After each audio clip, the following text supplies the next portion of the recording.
Assalamualaikum warahmatullahi wabarakatuh. Perkenalkan, nama saya Wulan Najizah, NIM 240201078 dari Prodi Sistem Informasi kelas D. Nah, di video kali ini saya ingin menjelaskan rangkuman dari materi kuliah pertemuan 1-14 dari mata kuliah rekayasa perangkat lunak. Rekayasa perangkat lunak itu dikenalkan sekitar tahun 1960-an. Sebenarnya rekayasa perangkat lunak itu pertama kali ditemukan itu pada tahun 1940-an, tapi dipopulerkan pada tahun 1960-an pada konferensi NATO, yaitu di tahun 1968. Rekayasa perangkat lunak sendiri itu dapat diartikan atau diterjemahkan dari software engineering. Nah, istilah software engineering itu mulai populer pada konferensi NATO pada tahun 1968. Perangkat lunak merupakan seluruh perintah yang digunakan untuk memproses informasi. Sedangkan rekayasa perangkat lunak sendiri yaitu adalah suatu disiplin ilmu yang membahas semua aspek produksi perangkat lunak, mulai dari analisa kebutuhan, terus menentukan spesifikasi kebutuhan, pengkodean, pengujian, sampai pemeliharaan sistem yang digunakan. Jadi rekayasa perangkat lunak itu mulai dari tahap kita ingin membuat perangkat lunak sampai kita memelihara perangkat lunak itu, memelihara perangkat lunak agar tetap berjalan sesuai dengan spesifikasi, sesuai dengan kebutuhan user. Nah, di RPL sendiri itu memiliki 3 tujuan utama, yaitu kinerja, biaya, dan waktu. Kinerja itu kita harus memaksimalkan performa yang sangat baik, yang sangat optimal. Dan kita juga harus mengefisiensi anggaran, harus menghemat biaya, serta waktu, ketepatan waktu. Kita itu biasanya dikejar dengan target deadline. Waktunya harus tepat, harus sesuai dengan jadwal yang telah ditentukan sebelumnya. Selain itu, RPL memiliki 10 ruang lingkup, meliputi software requirement atau rekayasa kebutuhan, software design, software construction atau konstruksi, software testing atau pengujian, terus software maintenance, pemeliharaan perangkat lunak, manajemen konfigurasi, manajemen proyek, proses, alat bantu, dan kualitas atau software quality. Software quality-nya itu juga sangat penting di RPL ini. Nah, selain itu, sebenarnya RPL itu mencakup beberapa ilmu, dan RPL itu sangat berkaitan erat dengan ilmu manajemen, ilmu matematika, ergonomika, terus ilmu manajemen proyek, karena kita kan harus merancang tuh, ketika pembuatan software itu harus merancang gimana proyek ini nanti kedepannya akan berjalan seperti apa. Itu juga berkaitan dengan manajemen kualitas softwarenya, dan manajemen sistem.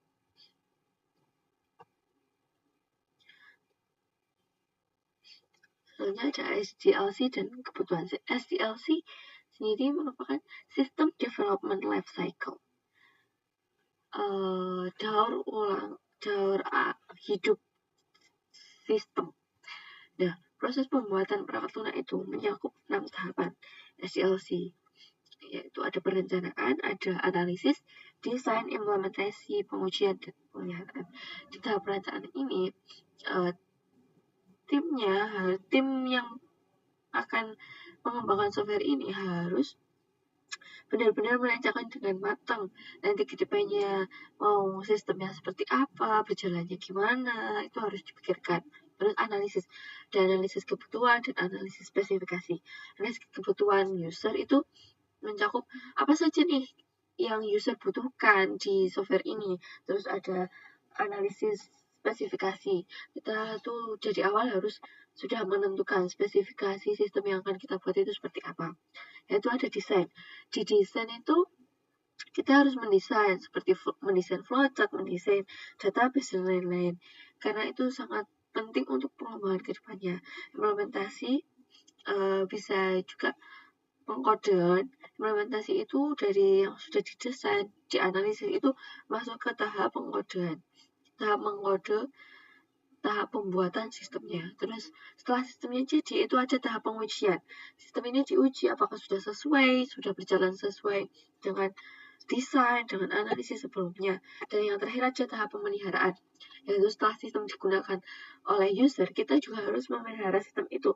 Apakah sistem akan berjalan sesuai dengan kebutuhan user selalu, atau dia itu di tengah jalan ada error dan lain-lain. Nah, di maintenance ini dia itu membutuhkan biaya yang lumayan besar ya, yaitu sekitar 40% dari total biaya pengembangan sistem. Jadi 40%-nya itu dari 100% uang total pengembangan sistem itu ada di maintenance, di pemeliharaannya. Nah, selanjutnya ada proses rekayasa kebutuhan mencakup 5 langkah ya, mencakup ya analisis kebutuhan, analisis spesifikasi, validasi, negosiasi, dan manajemen. Pada tahap ini juga itu membutuhkan studi kelayakan yang digunakan untuk menentukan apakah analisis ini layak digunakan ke depannya dan tidak ada banyak perubahan. Dan studi kelayakan sendiri itu dilakukan untuk menilai apakah sistem layak digunakan atau tidak, diikuti dengan validasi kebutuhan yang memastikan kesesuaian dengan kebutuhan pengguna. Jadi semua itu harus benar-benar dipikirkan secara matang di awal ya guys. Selanjutnya ada model proses pengembangan tradisional. Pengembangan perangkat lunak itu meliputi beberapa, yaitu ada spesifikasi, kita harus mendefinisikan kebutuhannya sistem, terus ada pengembangan, perencanaan dan implementasinya, ada validasi, pengujian kesesuaian atau testing tadi, terus evaluasi, pemeliharaan dan pengembangan selanjutnya. Jadi di maintenance itu tidak hanya pemeliharaan sistem, tapi kita juga bisa mengembangkan sistem tersebut. Jadi kadang kan ada di tengah jalan itu ada bagaimana ini software ini ditambahkan fitur ini, ditambahkan ini, seperti itu. Jadi kita harus bisa mengembangkan sistem tersebut. Model-model proses pengembangan sistem itu yang terkenal ada beberapa, yaitu ada model waterfall dan V model. Waterfall itu tahapannya sekuensial. Tahapannya itu harus sesuai tahapnya, harus urut. Kalau tidak urut itu tidak bisa. Dari mulai analisis, design, implementation, pengujian, dan pemeliharaan. Kelemahannya itu sulit mengakomodasi perubahan. Jadi kalau ada perubahan di tengah jalan itu tuh harus balik lagi ke tahapan yang sebelumnya, seperti itu. Tidak bisa langsung loncat tahapan. Ada V model itu menekankan keselarasan antara setiap tahap pengembangan dan tahap pengujian kesesuaian. Di sini bisa saya tunjukkan. Ini materinya.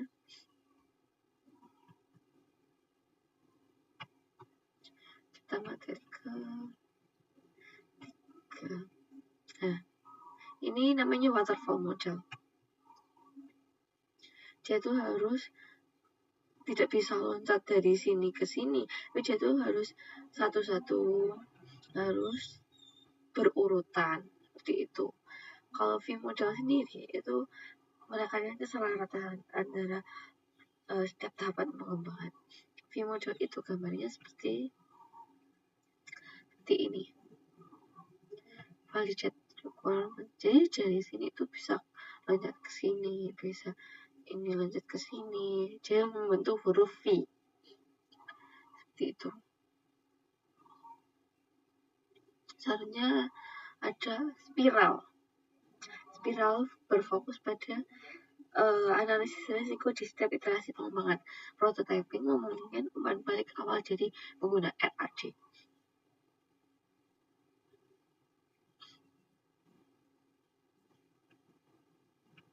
Nah, ini model spiral. Dia mulai dari sini, dia akan muter.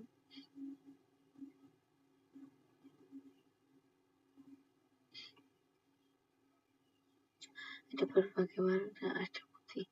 kita dimulai dari putih terus dilanjutkan lagi dengan warna-warna itu sesuai dengan konsepnya. Terus selanjutnya ada RAD, Rapid Application Development, mempercepat siklus pengembangan dengan komponen reusable dan tim kecil yang terstruktur.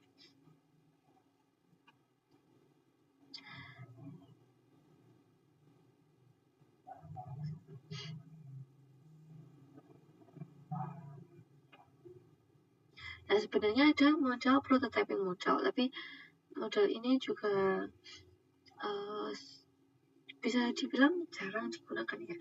Tapi ini juga termasuk model pengembangan perangkat lunak. Listen to customer, build, revise, mockup, terus customer test drive, mockupnya dites, terus balik lagi ke customer, seperti itu saja. Jadi dia itu repeat tahapan. Jadi dia mendengarkan customer maunya apa, terus di build, terus di customer ngetes customernya, ngetes nih kalau udah sesuai, kalau belum sesuai dia mendengarkan customer lagi, terus di revise mockupnya seperti itu terus. RAD atau Rapid Application Development yang tadi kita bahas, proses yaitu model proses pembangunan perangkat lunak yang tergolong dengan teknik inkremental atau bertingkat seperti ini. Jadi bertingkat dari sini turun lagi terus dari tim 1 ini dia masuk ke tim 2, tim 3 itu modelnya sama bertingkat terus. Beda dengan waterfall tadi ya. Waterfall itu hanya satu tim, dia bekerja bergantian.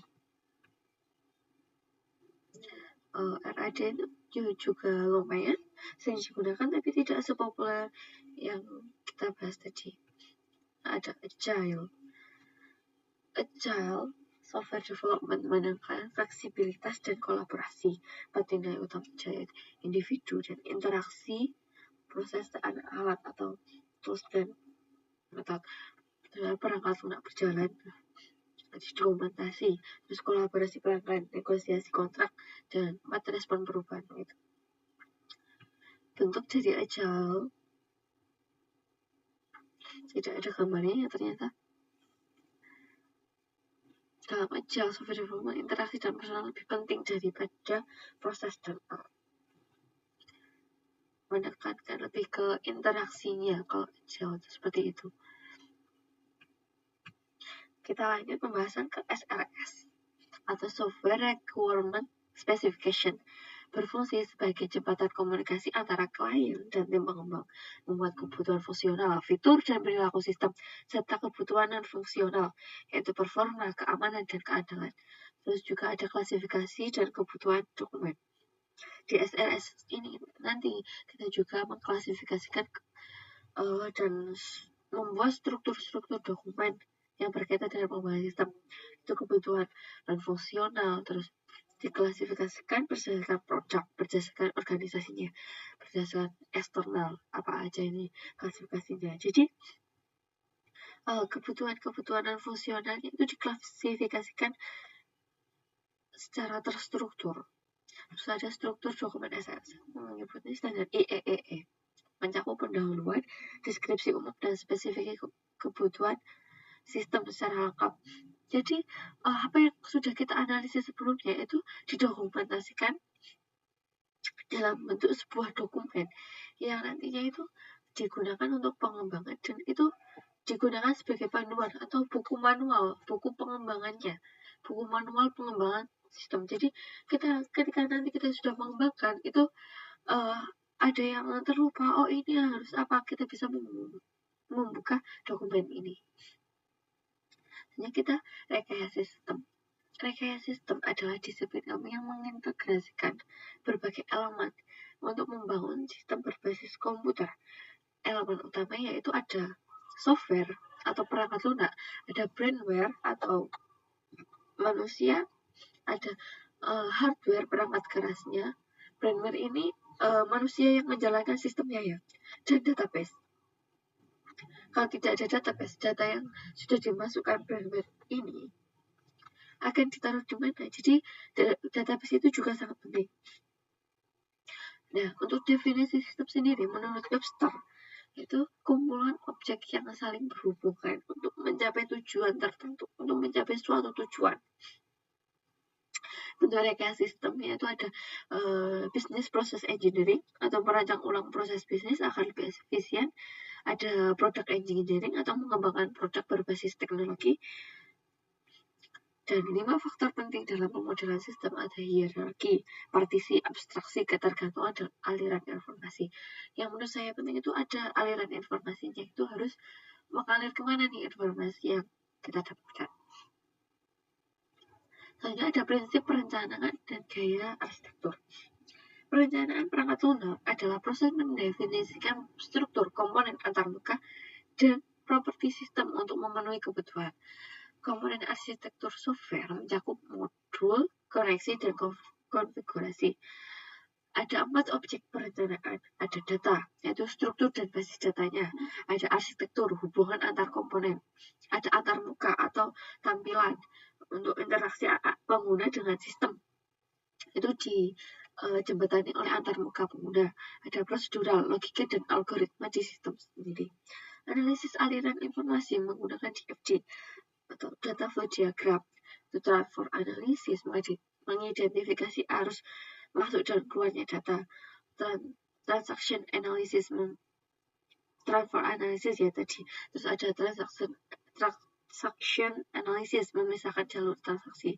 Ada 3 prinsip user interface yang wajib kita ingat dan wajib kita hafalkan, itu ada kesederhanaan, konsistensi, dan umpan balik. User interface itu harus sederhana, harus mudah digunakan oleh pengguna, terus juga konsisten. Jangan yang di awal itu tombolnya sebelah kanan, terus ada di halaman lain itu tombolnya sebelah kiri, sebelah tengah, atau yang di sebelah mana. Itu harus konsisten, itu harus di sebelah kanannya, di kanan semua, seperti itu. Dan user interface itu harus bisa memberikan umpan balik kepada pengguna, harus memberikan ketika pengguna memasukkan apa, itu sistem harus memberikan umpan balik kepada pengguna. Selanjutnya ada pemodelan sistem. Pemodelan sistem adalah representasi dari abstrak suatu sistem, atau abstrak itu dari kebutuhan, analisis kebutuhan, dan desain rancangan tadi semuanya. Terus ada UML atau Unified Modeling Language, digunakan sebagai notasi standar pembuatan IRD, DFG, IRD, flowchart, dan lain-lain. Itu ada sequence diagram, activity diagram, itu masuknya ke UML, digunakan sebagai notasi standar untuk membuat desain. Perspektif sumber field itu ada konteks, ada interaksi, struktural, dan perilaku. Terus state machine diagram UML menggambarkan suatu status objek berdasarkan kejadian atau event. Atau objek diagram itu juga ada menggambarkan suatu objeknya bergerak kemana, seperti itu. Ada yang namanya robustness analysis yang menjembatani antara use case diagram dengan desain kelas atau kelas diagram, bisa disebut seperti itu. 3 stereotipnya yaitu ada boundary atau antarmuka pengguna, kontrol, logika, proses, dan entity, data, dan objek domain. Aturannya itu berhubungan dengan aktor hanya berhubung ke boundary, kontrol berhubung ke boundary, dan entity berhubung dengan entity berhubungan langsung dengan aktornya. Ada model perspektif dan unified process. Model perspektif berguna untuk proyek berskala besar. Incremental model itu mengembangkan sistem secara bertahap atau COTS, yaitu component of the shelf, memanfaatkan komponen siap pakai. Formal methods model digunakan untuk produk bebas cacat dengan spesifik matematis. Yang kedua ada Unifit Process. Adalah kerangka pengembangan berbasis use case dan arsitektur. UP atau Unifit Process memiliki 5 fase kerja berkelanjutan, yaitu inception, elaboration, construction, transition, dan production. Setiap fase mencakup disiplin, analisis, desain, implementasi, dan pengujian. Kita lanjut, yaitu ada proses bisnis B2B. Nah, di pertemuan 10 itu membahas tentang sistem B2B sebagai platform e-commerce generasi masa depan yang dirancang untuk mendukung transaksi bisnis antar perusahaan secara efisien. B2B atau business to business merupakan sistem e-commerce antar perusahaan. Jadi, dia itu sistem antar perusahaannya. Alur operasional dari proses login mengundang hingga negosiasi harga secara digital, pembentukan dokumen, arsitektur, sistem, dan rangkaian proses desain bisnis. Para personal design yang terlibat dalam pengembangan sistem. Sistem B2B atau OPS mencakup seluruh rantai proses perdagangan digital, mulai dari autentikasi penelusuran produk hingga finalisasi transaksi dan negosiasi harga antar mitra bisnis. Nah, di ini ada BPA. Biasanya proses arsitekturnya ada. Sebelum kita bahas tadi, ini ada goal-based approach, reference model-based, terus customer journey, function, authorities and compliance. Nah, pada pertemuan ini kemarin kita membahas tentang bisnis B2B itu sendiri ya. Yang kita requirement engineering itu berkaitan dengan QA manager. QA manager berkaitan dengan arsitektur. Bisnis B2B dan di sini ada objeknya, kelas objek dari bisnis B2B itu sendiri. Terus ini kayak berarti kita ada arsitektur modelnya. Jadi kemarin itu kita analisis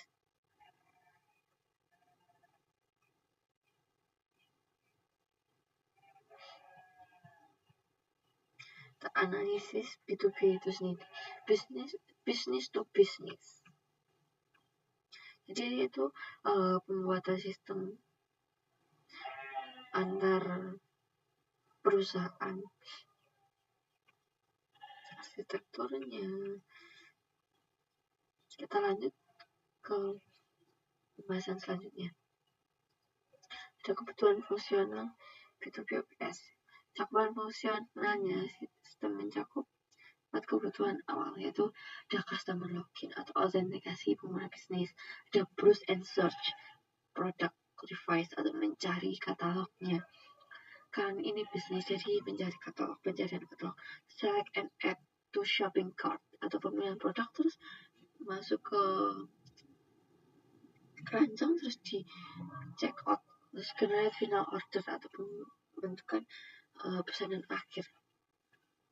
Kedua, ada 4 kebutuhan fungsional lanjutannya.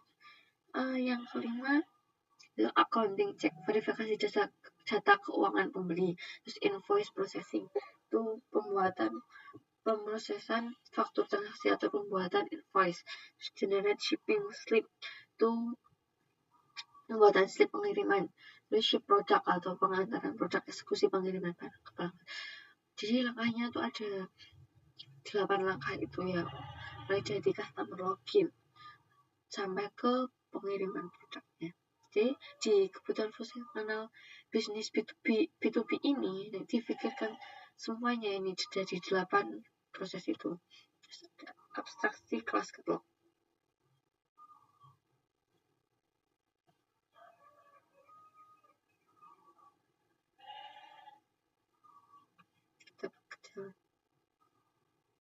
Sudah penambahan kelas katalog digunakan melalui Robust modeling. Katalog berfungsi sebagai kontainer, tempat atau metadata produk yang menyimpan informasi deskriptif seperti nama, harga, dan spesifikasi item yang tersedia dalam sistem P2P of S.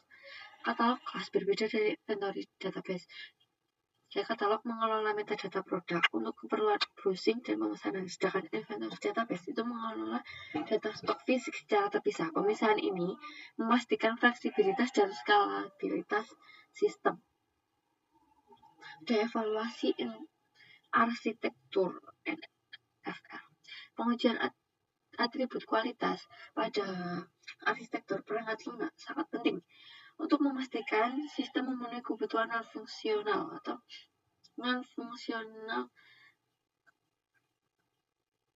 NFR. 7 atribut kualitas untuk trade-off analysis, yaitu ada user friendly, kemudahan penggunaan antarmuka, terus enhanceability, kemudahan penambahan fitur baru, terus performance, kecepatan dan efisiensi sistem, reusable, komponen dapat digunakan ulang, jadi komponen tidak hanya digunakan sekali pakai, terus robustness, ketahanan sistem terhadap kesalahan, terus maintainability, kemudahan pemeliharaan sistem yang mudah di-maintain, yang mudah dipelihara, terus portability, kemampuan berjalan di berbagai platform. Jadi sistem itu harus bisa berjalan di berbagai platform, tidak hanya di satu platform. Analisis trade-off gaya arsitektur. Ada OO atau Object Oriented. Ada juga itu mata kuliah OOP atau Object Oriented Programming, atau dalam bahasa Indonesia itu pemrograman berorientasi objek. Saya tuh belajar itu. Nah, di RPL ini disinggung sedikit ya. Model object oriented itu memiliki keuntungan modularitasnya tinggi, reusability komponen, terus kemudahan maintenance. Tapi dia itu tetap memiliki kerugiannya, yaitu overhead komunikasi antar objek. Jadi dia itu reusable komponen, tapi dia itu juga overhead komunikasinya itu terlalu. Terus kompleksitas desain awal. Jadi desain di awalnya kita harus mendesain secara kompleks dulu. Terus ada model tacit invocation, memiliki keuntungan loose coupling antara komponen. Terus fleksibilitasnya tinggi. Tapi dia juga memiliki kerugian, yaitu sulit dilacak alur eksekusi. Terus debuggingnya itu sangat kompleks sekali kalau pakai model implicit invocation. Terus selanjutnya ada model modified pipe and filter. Itu keuntungan alur data jelas dan terstruktur, mudah dipahami dan dimodifikasi. Tapi lagi-lagi setiap model itu pasti memiliki keuntungan dan kerugiannya masing-masing. Di model pipe and filter ini ada kerugiannya, yaitu kurang fleksibel untuk interaksi non-linear. Tidak cocok untuk sistem interaktif yang kompleks. Jadi dia tuh nggak cocok buat sistem yang banyak interaksinya. Terus dari ketiga model tersebut dievaluasi berdasarkan 7 atribut kualitas NFR yang tadi di 7 atribut ini untuk menentukan arsitektur B2B yang sangat baik digunakan di perusahaan. Nah, keputusan akhir arsitektur, metode pengembangan keputusan menggunakan matriks pembobotan berdasarkan 7 atribut kualitas non-fungsional. Hasil akhirnya itu model OO atau object oriented itu terpilih dengan penilaian plus 23 karena di model OO itu memiliki keuntungan, yaitu modularitas tinggi, reusable-nya oke. Kan di 7 evaluasi ada reusable juga. Terus kemudian maintenance juga, walaupun dia memiliki beberapa kerugiannya, tapi dia tuh memiliki penilaian yang sangat terpilih. Kalau implicit invocation itu dapat bersama pipe filter, dia tuh minus, dia tuh tidak bisa digunakan untuk B2B. Model object oriented terpilih sebagai desain final sistem B2B OPS karena unggul dalam user-friendly, reusable, dan maintainability, serta paling sesuai dengan kebutuhan sistem perdagangan B2B generasi masa depan, karena kita sudah sangat generasi sudah sangat melek teknologi ya. Nah, yang terakhir itu ada jalan langkah, dan ini saya ambil dari menurut saya juga misalnya yang pertama itu penguasaan konsep dan praktik. Ketika membuat sistem B2B itu harus konsepnya itu harus kuat dan praktiknya itu juga harus kuat. Pelajari model-model proses pengembangan perangkat lunak secara mendalam. Jadi ketika kita akan membuat sistem B2B ini, kita harus mempelajari RPL ini dengan sangat mendalam, dengan praktik pembuatan dokumen SLS atau Software Requirement Specification dan pemodelan UML untuk meningkatkan kemampuan analisis dan perbandingan sistem. Dan juga ada arsitektur dan metode modern. Kita harus kaji atribut kualitas non fungsionalnya NFR tadi dalam desain arsitektur perangkat. Terus diikuti dengan pengembangan metodologi agile dan metode modern lainnya seperti waterfall, seperti RAD atau spiral atau yang lain tadi. Terus untuk mempersiapkan diri menghadapi tantangan gagasan masa kini, karena setiap tahun itu pasti itu teknologi akan sangat berkembang, sangat tinggi perkembangan teknologi ini. Kita harus mengikutinya. Kita harus mengikuti perkembangan teknologi. Jadi kita harus belajar terus seperti itu. Oke teman-teman, sekian penjelasan yang bisa saya sampaikan. Apabila ada kurang lebihnya, apabila ada kata-kata yang kurang, atau apabila pembacaan dalam bahasa Inggris tadi ada yang salah, mohon maaf yang sebesar-besarnya. Saya akhiri video ini. Wassalamualaikum warahmatullahi wabarakatuh.